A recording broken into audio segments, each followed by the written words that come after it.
Danny Phantom. The truth. The light. Everything is moral.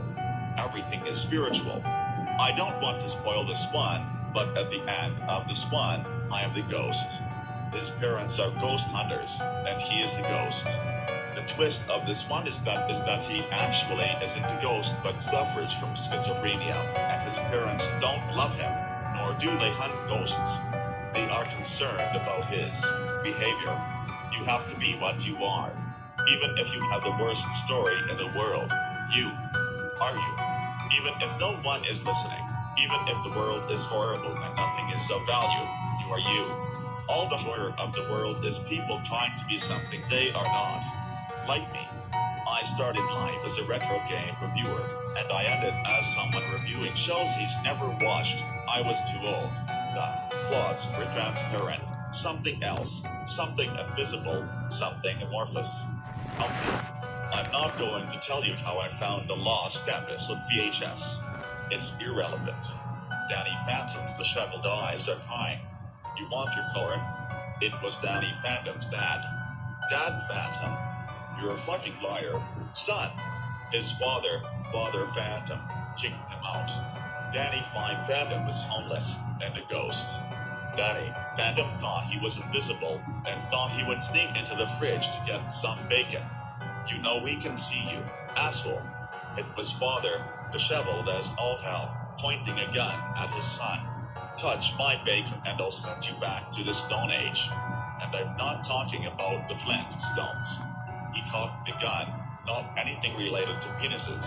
It's an expression for pulling the hair trigger back, making the murder shot much easier. He was going to murder his son for stealing bacon.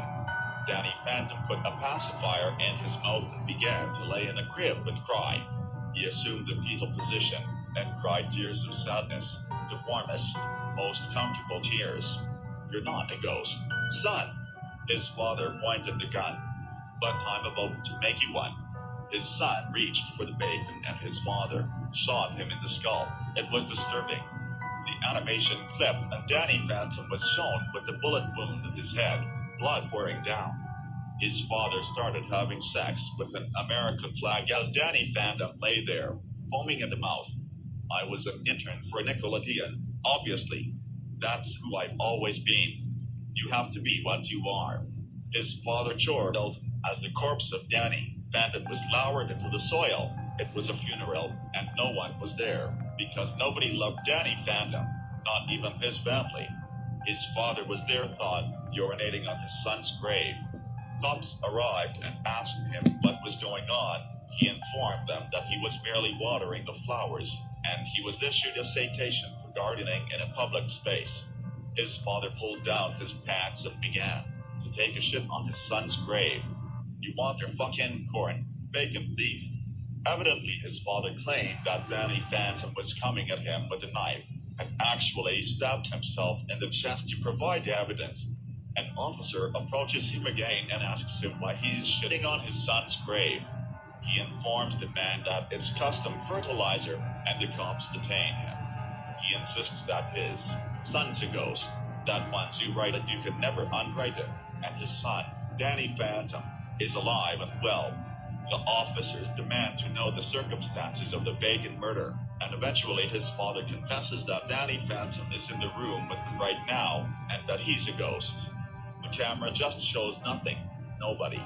Just his asshole father drinking an Echo cooler with some shitty Ghostbusters proton pack he purchased at Best.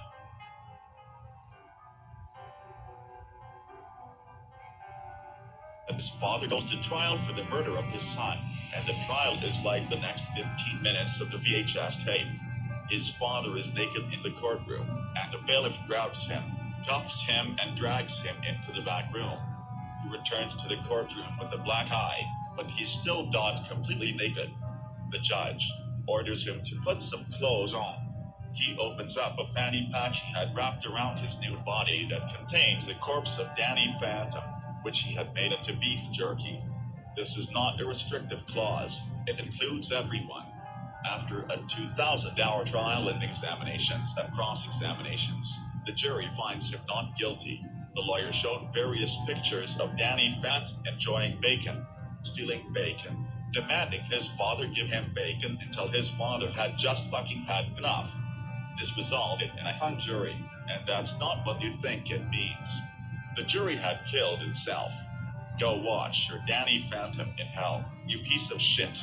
It was the judge who sentenced Father Phantom to the death penalty. He was subsequently held in a maximum security prison until he received lethal injection in his testicles and died an extremely painful death, where it turns out Danny Phantom was a ghost. Not really, though. You just see his father squirming, crying, as the judge demanded lethal injection and Father Phantom was sentenced to death. For his last meal, he requested bacon. He insisted his son was a ghost, but that didn't excuse anything. There are no ghosts. Nobody dies. There is no beginning and no end. His wife is crying in the viewing chamber as his father is injected with a lethal mix of pentobarbital and mondo fruit skeezers. He is naked for some reason. Ghosts don't exist. It's in your mind. Nothing has ever existed. Everything is in your mind. If you turn your eyes too far to the left, the entire sensory experience will cease to exist and you are dead. Not a ghost, though. During his father's funeral, various people attended. Various school bullies who hated Danny Phantom for pretending he was a ghost to hide the fact that his father beat the shit out of him and murdered him over bacon. He was given a standing ovation by the football club, a club dedicated to football. The pigskin, a family pastime of kicking and running and demanding field goals. I thought I saw a ghost in the background in the last 30 seconds. A ghost? Danny Phantom? No, it was just some discarded dish rags in a pile of shitty newspapers. The newspaper says fake paranormal father kills son for pretending he is a ghost and stealing bacon. What was most disturbing, and what scared me the most, was the date of the newspaper and the accompanying image. The date was September 11, 2001, and the image was of your parents having sex. Well, that's it for this cartoon theory. I hope you guys enjoy it. If you have a comment, and subscribe and turn on the bell notifications to get notified when I upload a new video.